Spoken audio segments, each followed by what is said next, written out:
The proceeding will start shortly.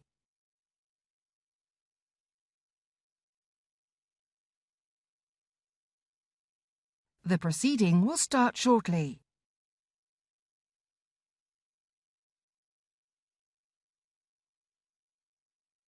The proceeding will start shortly.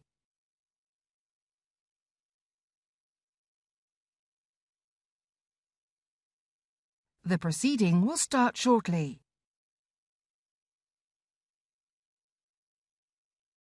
EFRA's inquiry on public procurement. We are having two panels this afternoon, and so our first panel is Andy Jeffrey from Farrington's Farm and Greg Parsons from South West Food Hub. So, Andy, if you just like to introduce yourself for the record, and then Greg, please, and we will carry on and ask questions. So Andy first, please. Hi, I'm Andy Jeffrey from Farrington's Farm Shop near Bristol. We're growers of organic vegetables and other activities on the farm here. Thank you very much. And Greg, please. Good afternoon. I'm Greg Parsons from South West Food Hub. We are working with Crown Commercial Services to deliver a pilot for the Future Food Framework in the South West. Thank you very much. It's good to have both you gentlemen with us this afternoon. So I shall start off with the first question, which is, what is the most significant barrier facing small and medium-sized enterprises who want to supply food to the public sector? So I think I'll bring in Greg first, and then Andy, you can give us your ideas on the sort of sharp end. So Greg, please. I think for starters, the actual pure paperwork that's required to get close to supplying into the public sector is quite a challenge for an SME. And Andy will probably delve more into those sort of levels. But at a higher level, Neil, I think the biggest challenge is that the public sector supply has to be extremely resilient. And it's understandable that the tier ones assume massive responsibility for that. But the trouble is that the tier ones are the gatekeepers almost of that supply, and it's extremely difficult for many SMEs to get access through that supply chain through the tier ones. And of course, the public sector buys a significant amount of product for its institutions, and therefore, the actual SMEs are in many cases not able to supply that volume on its own. So therefore, which is why we're working on an aggregated supply chain that sort of helps to open up more channels for SMEs. So I think the other barriers can be meeting the required government buy-in standards, but of course those are surmountable. And in the food chain now, really today, most producers of all sizes do have to adhere to certain safety and accreditation standards. Those would be the sort of the key challenges, I think, and main one from my perspective would be that it is fairly much wrapped up by the tier one suppliers. Right. Okay. And you, as the hub, what's your role in this, really? So we're a community interest company. We've been aware of the objective of government since 2014 in a plan for public procurement to open up more opportunity for small and medium-sized enterprises. And of late, we witnessed the small-scale pilot of a dynamic food procurement system, because for us, what we could see is there was a lot of good intention in a plan for public procurement back in 2014, but there didn't seem to be a clear method for delivery. And as I said just now, what's key in public sector, where you're feeding in many cases vulnerable people, is a resilient supply chain. So you can't afford to stop and start something new. So continuity is key. And up until the technology development through the dynamic food purchasing system, there's not been the technology to facilitate many small and medium-sized producers coming through a supply chain to public sector securely. Okay, yeah, we'll talk a little bit more about the pilot in a minute with the second question. So thank you for that. Andy, then what's your situation with running your business in your farm shop and producing food? How do you find it? Can you get into the public sector contracts or what? It's almost impossible for someone like us, I'm afraid.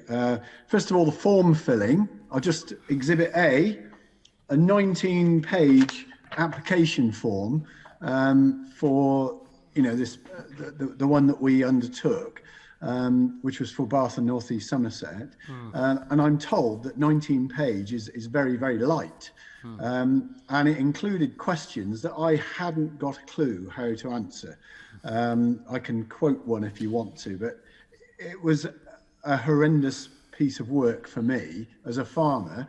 And I went to university. I've got a degree. I actually had some knowledge of paperwork. Some farmers don't really. Yeah. So for a lot of farmers, it would be a horrific thing to enter. Secondly, and certainly throughout that, I needed my hand holding on it on a number of occasions by the agents that were doing it locally. Secondly, we only grow organic vegetables. So we grow about 30 varieties of vegetables. So for us to try to submit a tender for a public supply, they want more than 30 types of vegetables. They want year-round supply, which we certainly could not do because we're seasonal. And we had limited supplies of each of those vegetables, so we couldn't undertake to supply the whole thing. So for an individual farmer to try to supply a public contract is almost impossible in those circumstances. Also added to that, the contracts only come up once in a blue moon. Well, let's say every 3, 4, 5 years or something. Farmers just aren't aware of when they're coming up. Unless they get alerted to it, they would have no hope in knowing when they were up for tender and therefore unable to do it. I mean, there's a little thing that we would have, we just have one little van to deliver our vegetables to various local customers. If we had to deliver lots and lots of pallets at one time with that van, we might have a problem with it, but that's a small issue relatively. So yeah, I mean, yeah. I suppose then, Andy, it's a case really, if you were going to be able to take part in a contract, it's how we sort of bring several farmers together in order to be able to sort of deliver the amount of product, amount of produce, and then when you had to buy in various aspects at different times of the year, that has to be fitted into the contract. So I imagine that is what we're sort of trying to put this and what the hub is about as well, isn't it? I mean, did you have contact with the Southwest Food Hub? Okay, so my personal experience was the fact we started actually before any of the dynamic food procurement or the food hub or anything like that, back in 2008 with a pilot project that the Soil Association were involved in supplying schools with organic vegetables to try to get the schools eating healthily. And so we were part of that and supplied vegetables. We actually delivered vegetables to individual schools in the area. Not very many schools took part in it, but a few did, and we took part. And we did that for about 3 or 4 years. Then there was a period when we weren't involved, and then that was sort of 2008 to 2011. And then I think 2013, or maybe 2014, the dynamic food procurement issue started taking off, and we started getting involved then. So our involvement was actually from quite an early stage, and we found that schools did want our produce, but not in very great quantities. The amazing thing that I found was that when in that interim period between the Soil Association involvement and the dynamic food procurement, there was a meeting where Equilibrium Markets, the agents who were helping this dynamic food procurement, a meeting where they invited wholesalers and farmers to the meeting. And in discussions, I discovered that we were able to supply our potatoes, our organic potatoes, at £8 a bag. I discovered that one of the wholesalers was supplying schools with organic potatoes, the same product, and they were charging £25 a bag. Yeah. And so I thought, wow, there is a huge opportunity here for farmers to supply direct. I was absolutely astonished. So at the margin that the wholesalers were making on it. Yeah, because I think there is, and we'll talk a bit more about it in a minute, but I think there is a way that we could put this together where actually those buying the food could actually save money and actually get a really good product, and hopefully perhaps the farmers get a little bit more for it. So without starting a war between wholesalers and farmers, I think we can all gain from this if we can do it in the right way. So I think we'll park that question there, because we'll drill down a bit more on this as we go into the next 2 or 3 questions. So I'd like to bring in Cheryl now, please. Thank you very much, Chairman. And my first question is to Andy. Andy, for local suppliers, what were the advantages and disadvantages of the procurement pilot run by Bath and North East Somerset Council? Sorry, what were the advantages? What were the advantages and disadvantages of the procurement pilot run by Bath and North East Somerset Council? The only disadvantages were the sort of paperwork, the red tape involved. You had to do everything properly. All of our customers just ring us up or text us with their order each week, and we deliver it. Whereas the sort of pre-supply requirements for Bath and North East Somerset were quite stringent. In terms of advantages, well, there were lots of advantages because we were supplying the public sector, so we knew we were going to get paid. There was no question of them going bankrupt or not paying us on time or whatever, whereas that is a nightmare for us supplying small businesses. Any of them can go bankrupt at any moment.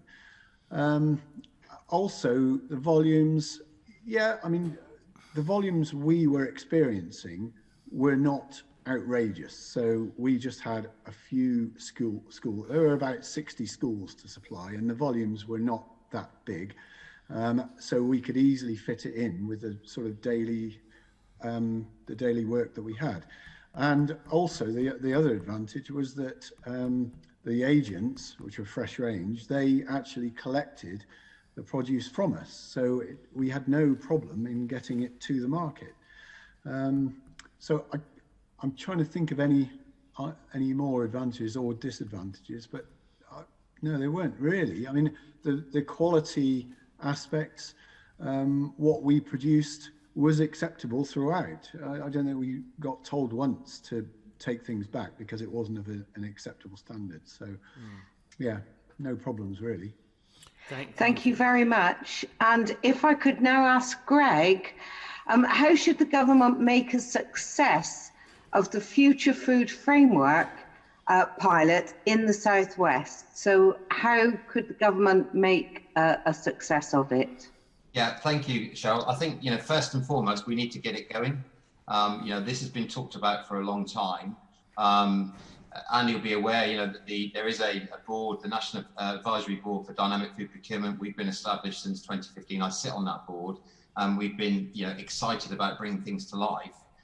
This year, we had hoped in 2020 that the actual platform would be live for the pilot in the Southwest. Now, obviously, the circumstances this year were unpredictable, but because of what's happened with COVID and CCS team being redeployed and key members of that team actually moving departments, that is now lagging. And we thought was in danger of slipping into 2021. and it's looking in danger of slipping further than that, which would be quite frankly disastrous, because we've got a pilot, as Andy alluded to, that's been successful.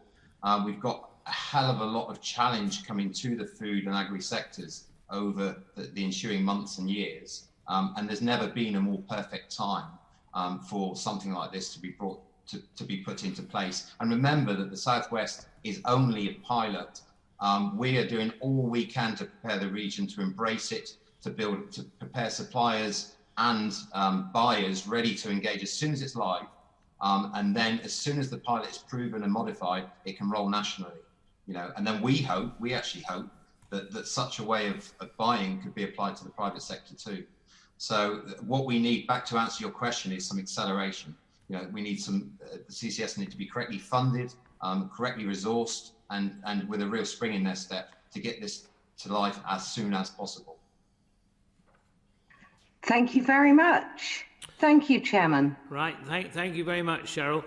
Can I say to Greg, what has been your experience with the pilot of when food has been procured locally, being procured by small and medium-sized businesses? Has this cost extra money, or has it saved money? What has it been financially?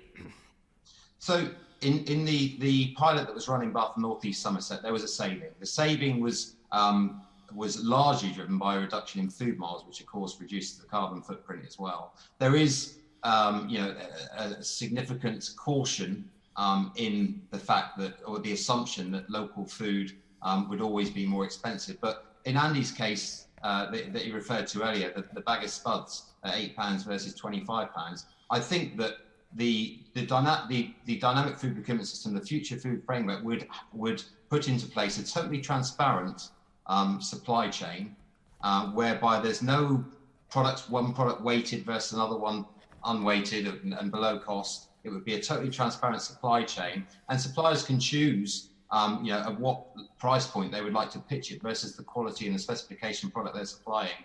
So the short answer is, in the Baines pilot, there was a cost saving. I think in what would be an extremely scaled up pilot, that is part of the pilot. The challenge to the pilot is to make sure that there is not an additional cost to the public sector for introducing this platform. Yeah, I think this is really interesting, because I think very often government and also those procuring the food are inclined to think that procuring local food is actually going to cost more, and I think this is what I'm sort of really interested in. But I also would like to ask you, from the perhaps it be a school or whatever that you are supplying, or be it a council, is supplying through a wholesaler or a larger supplier a more viable option than supplying public bodies directly, or is this very much what the food hub could do and put people together? What's the situation? So the way in which the platform will work is that, just very briefly, if I may, just because that will probably answer your question, is that there will be a minimum criteria, which could be the government buying standards combined with the balanced scorecard. That's under review with DEFRA at the moment, but there'll be a set of standards that need to be reached in order to enter the platform versus a specification of the product. And what we should remember is that it's not that the specification is going to be impossibly difficult to achieve.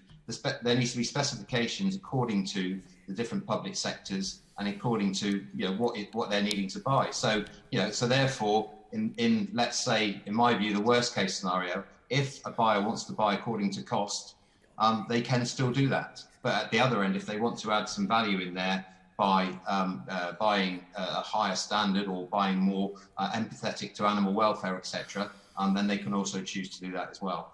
So on one end, you've got the suppliers able to enter the platform after reaching the required standards. At the other end, you've got the buyer and the anchor institutions that enter the platform to procure their products. And then the key link up is that rather than it be going through a wholesale channel, there will be logistics providers throughout the regions that will facilitate the collection, as Andy pointed out, to the consolidation and the distribution of the products. So that supplier will be paid for logistics, but there won't be trading that product. The price will be agreed with the producer.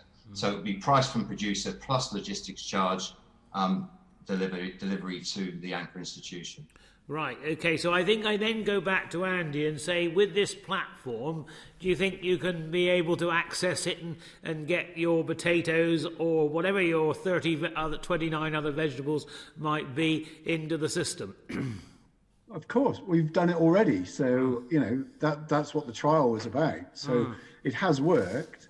And, you know, farmers always worry about the margin that the wholesaler is going to make. You know, if the farmer knows that the money that the school is paying is going directly to the farmer, then goodness, he's going to have no complaints at all. And he knows that what he's quoting is what he'll get paid.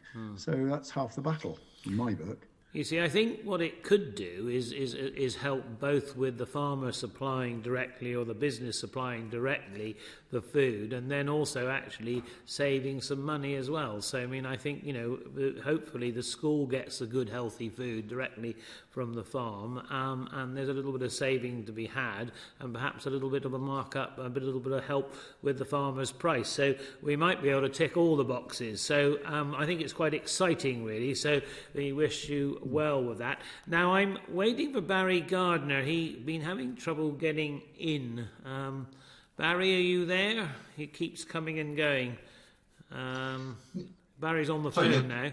I am, Chair. I'm trying to sort my problems out on the computer so that I can join you on the computer, but in fact I can see you on the phone, so maybe I should try it that way. Yeah, you're fine, actually. We can hear you quite clearly, Barry. So if you like to ask question 3, it's just a bit strange seeing you on the phone, but you're happy to carry on. Whoops. Now he's disappeared again. He's gone again. I think what I'll do is I'll start asking the question, and then if Barry comes back, he can join in. So if the government buying standards were mandatory across the whole public sector with compliance monitored, what impact would this have on suppliers? So I think I go to you first, Andy, on this one. So to do with standards, I mean, I suppose it's to what standards are the government expecting things to be grown? I mean, we have a whole host of farm assurance standards that are available to farmers at the moment, and they can sign up for whichever they like or whichever their customers demand. So the base level is red tractor, but you've got things like the RSPCA standards, you've got the organic standards to which we comply. There's something called SALSA, which is to do with local food suppliers. There's Freedom Foods, there's Leaf, there's all sorts. Each of them has a cost. You know, for instance, when we were looking to supply locally into the public sector, there was an expectation that we would meet the SALSA requirements. Well, I pay £400 a year to the Soil Association to meet their standards and to be inspected every year. SALSA was going to cost us another £635. And I just couldn't run to that sort of money just for, you know, a farm assurance scheme that I was already complying with. So if the government are asking for food standards, then it has to be realistic, and it has to be to a level that a lot of farmers will be able to reach. It's pointless doing it to the very highest base level. Otherwise, virtually all farmers will be excluded from it, and they won't be able to supply. Right. Okay. Thank you, Andy. Barry, are you back in now? Are you, or what? I hope so, Chair, but I'm not quite sure. Can you hear me? I can hear you quite clearly. So what I've done is I've asked your question 3, and Andy has actually answered it. And I think so the question now really will be sort of from the Food Hub now with Greg, whether these buying standards are, are mandatory across public sector, are what impact will they have on suppliers? So if you like to sort of carry on the question to Greg, then that'll be fine. All right. Fine. Look, Greg, one of the things that I think has disturbed a number of us is to find that we have mandatory standards which are not being applied. So, we found that in the NHS, 52% of hospitals were compliant, but, that means 48, almost half of them weren't. So how do you see the enforcement of these standards as actually helping supplies? Thanks, Barry. I think, as Andy pointed out, there's a huge proliferation in standards, and we've got the government buying standards for food. We've got the balanced scorecard. The balanced scorecard, in principle, tried to cover those eventualities, but I think, as was spoken about in the previous review, there's not policing of it. There's not a way in which these standards are reviewed.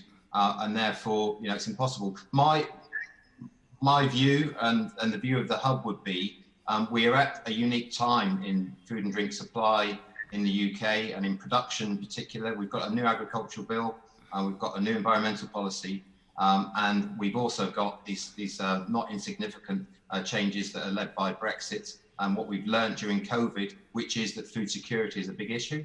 And I think that we've got an opportunity now, and DEFRA are already onto this, to review the government buying standards and the balanced scorecard, and take guidance from a lot of really knowledgeable bodies that are out there. And I think once and for all, we need to come up with a set of standards that reflect what this country wants to do in future for farming and food, and then put them into a set of standards that set a baseline that are achievable for those suppliers that are looking ahead, that are prepared to look after the land and their animals and plan for the future, and achieve those. And there should be, as was intended in the balanced scorecard, the opportunity to continuously improve upon those standards and be rewarded for that. Yeah, but Greg, look, it's one thing to have the standards, but if you're not bothering to monitor them, if you're not bothering to enforce them, then actually it doesn't seem to be doing a lot of good, because the standards are in place, but people simply aren't observing them. So what element of monitoring and enforcement do you think is necessary in order to make sure that the people who government says ought to be abiding by those standards, in fact, have mandated that they should, like the NHS or the armed forces or so on, that they are actually complying with them? In Scotland, they seem to do this a lot better than we do, don't they? I think you have the accreditation bodies themselves that will have a degree of monitoring and reviewing and visiting and checking the standards that they're putting their badge on, for want of a better word, are being put in place, Barry. But I mean, I think what we're talking about is that would be a civil servant responsibility to make sure that the government buying standards are being executed in the place. And there simply isn't a review method. There's not a resource or review method in place to check that. As far as that's something that you'd like to see this committee put as part of its recommendations, that there should be somebody who's going around and saying, well, how come half of our hospitals aren't complying, or so many of our schools are not complying? Yeah, I think that should be part of the future planning. I think we've got to be careful that we put the horse before the cart. I think first and foremost, the standards should be set, as I said previously, at a level that reflects our future ambition for food and farming. Set those standards up with the right framework and the right assurance bodies in place, make it really clear, and then absolutely, would we love to see mandatory requirements put into the public sector food supply chain. I'm all for that, but it's got to be timely and it's got to be deliverable, because what we saw with a plan for public procurement was some really great ideas and some real excitement, but no way of delivering it. And we're 6 years on, and we still haven't got a way of delivering it. So I think that needs to be in place first, and then you can start to police those standards. But we do have the government buying standards. We have that framework in place. We know that actually the government has said that a number of bodies need to comply with it, and they simply aren't doing it. Now you can as a supplier be doing everything in your power to meet the standards that are there, but if people are not buying in from you, then the whole system is breaking down, and it's breaking down because people aren't checking that actually the schools, the hospitals are complying with that standards framework. Well, I think we opened up earlier and said what are the barriers to some of the SMEs? So much control is with tier one supply, and to an extent they're asked to mark their own homework.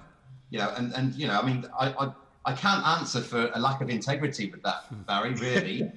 But certainly your point is, going forward, it should be a priority to make sure that what's promised is delivered. Absolutely. Yeah. Okay. Thanks very much. Yeah, thank you very Chair, much. Back to you. Yeah, thank you, Barry. Thank you very much for those answers, because I think that leads quite neatly into Neil Hudson's question, really. So, Neil, over to you, please, now. Thank you, Chair, and thank you, Andy and Greg, for being before us today. It does lead nicely into this question now. We're talking about government buying standards, and we've touched on compliance there, but there are some exemptions within the government buying standards and that state that all food served must be produced in a way that meets UK legislative standards for food production and animal welfare or equivalent standards. But if in any particular circumstances this leads to a significant increase in costs, which cannot be reasonably compensated by savings, the procuring authority shall agree with the catering contractor or supplier to depart from this requirement. And the reasons for this should be noted and recorded. But there are then differences. So that's with animal welfare. But then when we move on to fish, that then the government buying standards require that all fish are demonstrably sustainable and no red list or endangered species fish can be used. So we are concerned about this potential exemption then. So if the government buying standards allows exemptions to meeting food production and animal welfare standards, I mean, should this be allowed to happen, considering that fish are covered, but animal welfare and food production in that sector are not covered? So what do you think about this particular exemption, and does it need to be looked at closely? I don't know who would like to kick off with that. Yeah, and Andy, do you want to come in? Well, I will. I can't say a lot, really, because I only discovered this recently. I was told this recently. I couldn't believe it. I was outraged by it. I thought, well, how can that be? If you've got a standard, you've got a standard. You have to meet it. If that, what it means is that basically suppliers can run a coach and horses through the whole system. And I could not understand why it was allowed. So that's really all I've got to say about it. Over to Greg, really. I think that's quite clear. That's quite clear, That's Andy, quite clear. You've articulated your outrage there. Thank you. So Greg, what do you think? It's fundamentally wrong. I've worked in the food sector all of my career, and from the days of having somebody crawl all over our factory, at least once a month. We subscribe to the very highest standards, and we had to do what was written down. So therefore, in government, that should be even more important. So I think the devil is in the detail. I think what you're pointing out, Neil, is actually there are loopholes within the detail that allow things that certainly I don't think the members of the public would be happy are happening, which should not be the case. Should be part of this review process, and things like that should be surfaced and eradicated. Okay, thank you. That's very, very clear from both of you. And we've had a sort of bruising political and parliamentary sort of battle in terms of looking at international trade deals moving forward. And we've achieved a lot, and the government has moved and set up the Trade and Agriculture Commission so that we can uphold animal welfare standards in our trade deals and negotiations.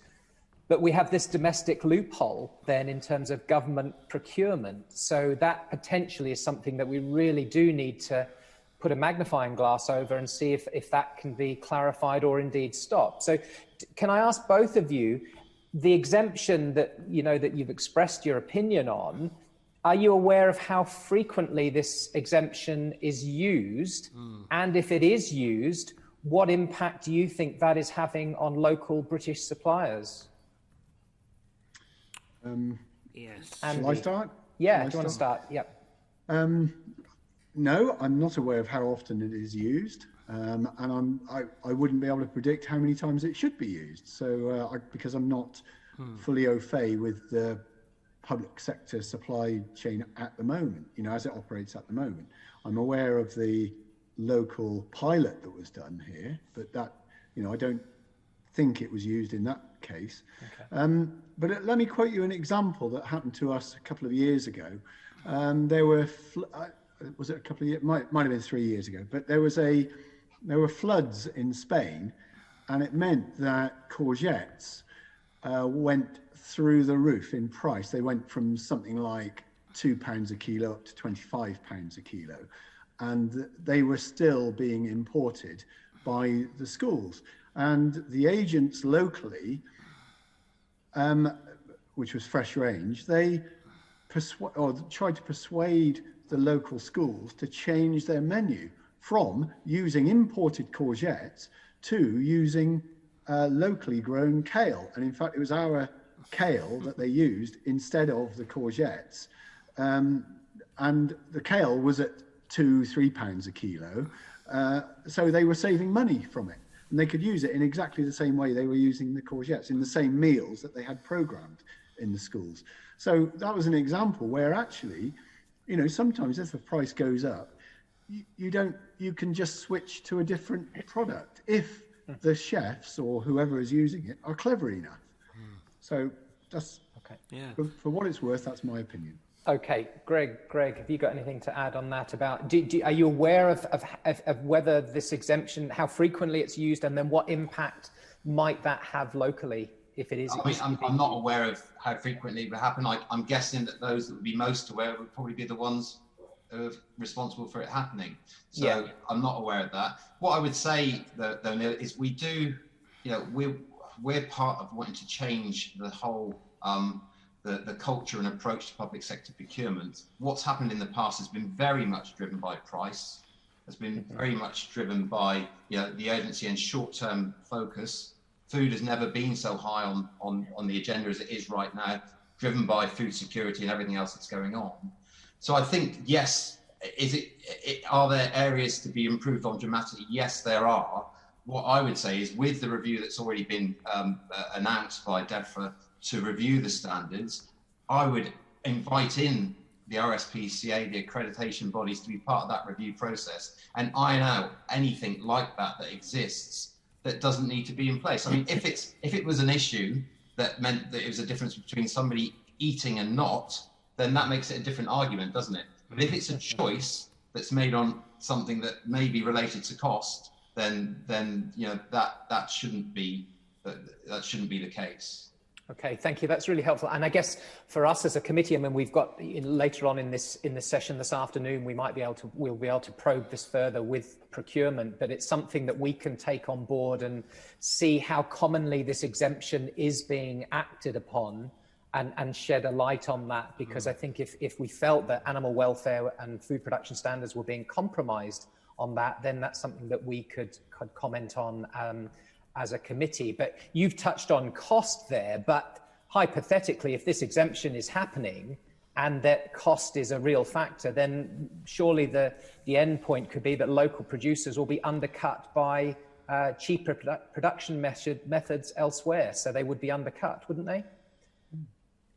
It goes back to having a set of standards that are aligned with the objectives of the country, doesn't it? If you've got those laid out, and we can't, and they're mandated, that'd be brilliant, wouldn't it? And then you've got a sound base to start from.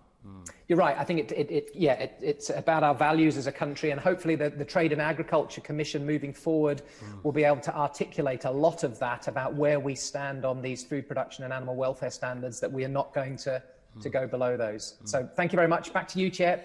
Okay, well, thank you, Neil. Before we leave you both, I think it's right that we look. The whole idea of having this inquiry really was to make sure that we put our own house in order, basically, and that what we buy in the public sector and the public sector procurement is actually meeting good standards, and we can get as much local food as possible. So I suppose my final question to you is, naturally we say the standards are there for fish, then it should be for animal welfare as well. But also, you talked, Greg, about the sort of food hub and putting the platform together. What would your sort of final ask be before you leave this afternoon to make sure that, one, that this platform can go live, and that Andy, if he wants to in the future, will be able to buy through the hub, and we can actually get good local food into our hospitals and schools? What would your ask be? So, as we've discussed in this debate, I think that the country and the people that are running this country are far more aware of the complexities in the food and agricultural world than they ever have been in the past. And I think what we've discovered in public sector procurement is far more fragmented than any of us ever realised. And within that, as Neil rightly pointed out, there are things happening that we simply aren't happy with, okay, and we shouldn't be happy with, and they're below the standards that we aspire to. Therefore, I think it's recognised that change is necessary. However, there needs to be a means to change. There needs to be a how do we change? And what we need to do is embrace technology, as Mr. Bezos has, and has much of a shopping through, embrace technology that's out there to open up public sector procurement and make it so that we can use it as a tool to implement the standards that we want, and to open up supply to the food and agriculture suppliers who badly need a leg up in this country. So my ask is, let's get on with it. Can people please get behind this project, make it happen, and it'll open up all of these opportunities that we've discussed to come to light through the Future Food Framework. Okay, thank you. That's quite clear. Thank you. Andy, any last comments? Well, I mean, if this is going to go ahead, it would be very simple for me to increase our output of organic vegetables and supply the public sector, because, we have around 70 acres converted to organic, and we only use about 25 of them.